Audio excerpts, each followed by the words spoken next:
درنو لیدونکو دغه کوم بل حیوان چې تاسې وینئ نسواري یږه ده یا خرس نسواري د بحر له سطحې څخه د 2500 تر 15000 مترو پورې لوړ د الپاین او سب الپاین په دښتو او ځنګلونو کې ژوند کوي.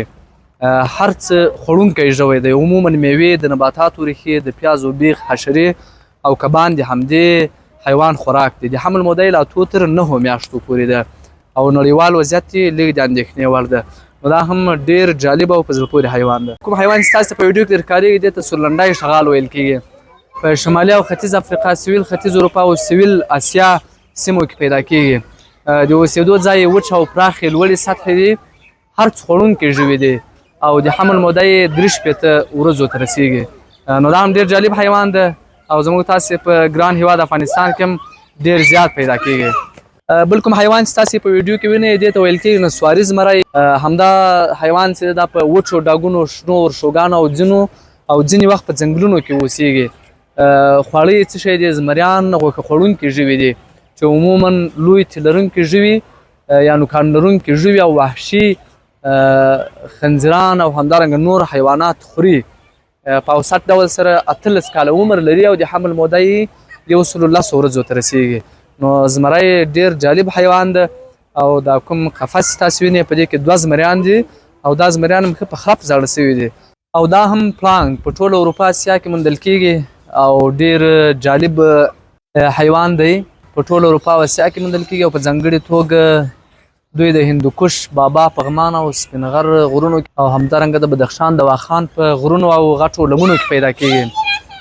او پلانک چې د 5000 تر 4000 مترو په لوړو ډبرینو غرونو کې ژوند کوي.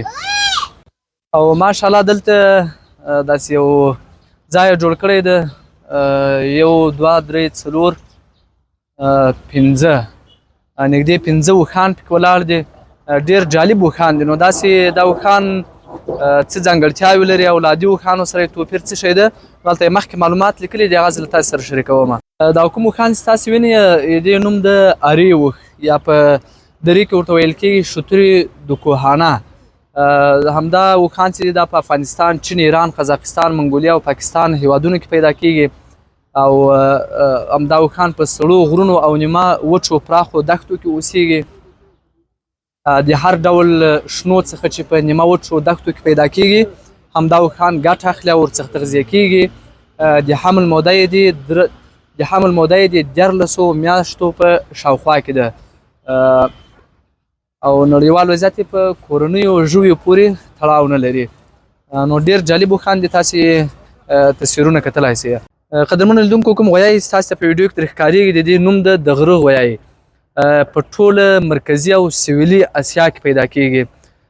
په سړو دښتو، غرنیو سیمو او غیر مسکوني سیمو کې د 2500 تر 6000 متره د بحر له سطحې څخه په لوړو سیمو کې ژوند کوي.